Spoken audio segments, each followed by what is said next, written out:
Welcome back to Balabas Gist. My people, no be small thing o. As it stand right now, they say that a lot of things are happening for inside the city of Ovêr because of the neglect wey the governors wey dey or the leaders or the police or everybody wey dey for inside Imo State o, dey neglect all those Hausa, all those Fulanis wey dey buy kpakara dingbom, wey dey buy scrap, iron condemn. They say wetin these people dey do for different communities for different states is accountable o. The one wey they do for Edo State, where the place where they call Akachi Tower, built by the former governor of Imo State, which is Rochas Okorocha. They say that at the stand right now, they say, hey, it's already though. They say these people, they live for inside that tower. They come outside from there, they do a lot of things. They carry people, they go inside. They both many women for the area, and for another side, for Douglas side again, where they still talk. We go play the video, may you watch before we come back and continue. Just stay tuned. A very quick one. Ima okwa ime ekwu bụ ka nchekwa dị na steeti Imo, by extension ala Igbo, and ihe ọwụla wi ihe ga-akụnyeru nchekwa ụkwụ n'ala anyị ga-ekwu okwu ye. Anyị ga-erezi ala ama ya. Ịghọtago? Achọrọ m iji ohere a kpọtụrụ aka na chi steeti Imo bụ Hope Uzodimma ka o negodo anya na that Akachi Tower, ebe ahụ akpụrụ aka mmadụ, that kere ihe a na-akpụ ya na ebe Akachi Road, ebe ahụ wụzi den of robbers now.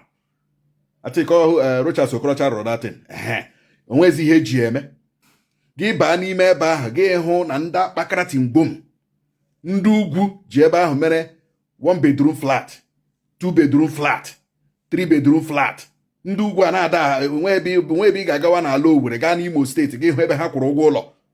Onwe ebe ị ga-agawa n'Imo steeti hụ ebe ha na-akwụ ụgwọ ọkụ. Onwe ebe ị ga-agawa n'Imo steeti hụ na ndị a bi na neighborhood asị na-akwụ ụgwọ ụlọ, asị na ndị a na-enwere ebe ndị a bi. Ọ na that tower ka ha ji mere bedroom flat ha. Ị ga-adị aga ịghọta ebe ihe anyị na-ekwu. Now, ebe ahụ aghọọla ezigbo ọhịa now. Ebe ahụ ka onwe ihe anaghị eme n'okpuru n'ime that tower. A na-erepụcha ụmụ nwaanyị. Anara m afụrụ ndị mmadụ fonu na baro ebe ahụ gbakpuo dị ya. Of course, onye ọbụla fụrụla gị fonu na that road gbakpuo dị ya, ị ga-achụ ya aba. We have had cases of one guy ama kedu this guy na-akpọkarị na redio. Ebe ahụ ka ha kụrụrụ ya, ndị ugwu kụrụrụ ya, kụba gị ya dị ya, kụọ ya gwogwo, nashịa ya ntafọshịa ya. Ndị akpọrọ ụmụ nwaanyị ba dị ya, ha erepụo. We don't want that tower again. Tower ha ghọọla a threat to the security of Imo State. Akarachi steeti Imo, ndị ọ dị n'aka, biko nu pull ore na that thing down. Pull onye down. Ka that place dị very free, ka that place dị open. Ọ nọkwa ọdụ ka this ihe arụrụ gịnị arụrụ na this Douglas ebe Garden Park. Ọkwa Rochas rụkwara that one. Ebe a na akpọrọ ya parking lot ka gịnị. That ihe arụrụ dị ya n'akụkụ n'ihu Garden Park ebe a mimeri gị na ike na-aga Douglas. Ebe ahụ wụkwa ụlọ ndị oshi. Onwe ihe na-anaghị eme ebe a. Bịga Akarachi steeti Imo pulola anyị that tower down. The other one kwa ebe ahụ ndị oshi na-agbabazi ebe ahụ onwe ihe na-anaghị eme that particular place nke Douglas ahụ ihe na-eme ebe a. A lot of wrong things are happening there. Criminality going on there. All these abandoned properties, abandoned buildings. Lagurole n'iyi. Ọbụna dị ndị akpakara tingbom agala na nke that tower gbachicha kere ahịa iron ha tụtara iron kụwashicha ihe na amịsha iron. Before you know it now, that thing ga-eji aka ya daa. Before you know it, that thing ga-eji aka ya daa. O nwegburu mgbe a chọrọ ịkụ that thing. Amam ihe mere na akụ ya. So because she pull that thing down, ka ebe ahụ dị open. Onwe ihe ọzọ a na-eji ebe ahụ mechi jiri ya mere. Anụ m na o nwere one entertainment gịnị ihe ụmụaka on that side. Because she clear that area. Tinye ya something that is very useful for ndị Imo. Ebe ahụ aghọọla criminal den of ndị oshi ndị ama. Akụcha tower ahụ. Biko she kụọ nke anọ na ebe Douglas, opposite Garden Park. She pịa ya. Ihe ọwụla wu ihe na-akọva ndị oshi, shi kutuo ya n'Imo. We don't need them. Anyị chọrọ ka Imo steeti anyị dị safe.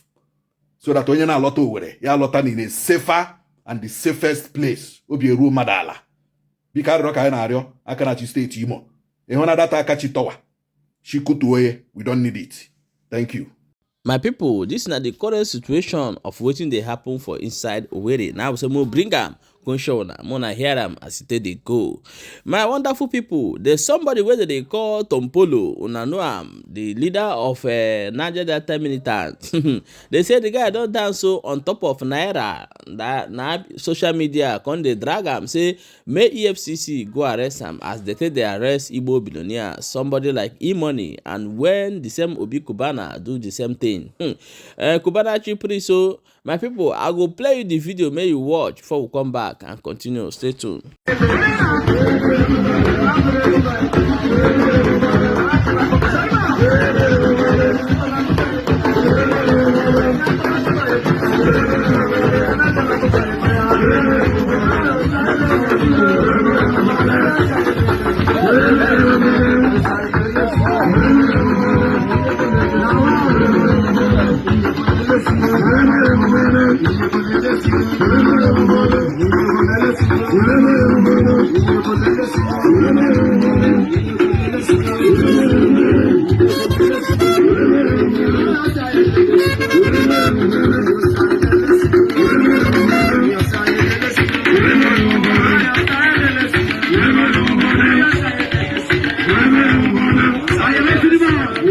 My people, so e get some people wey go commit crime for inside this country.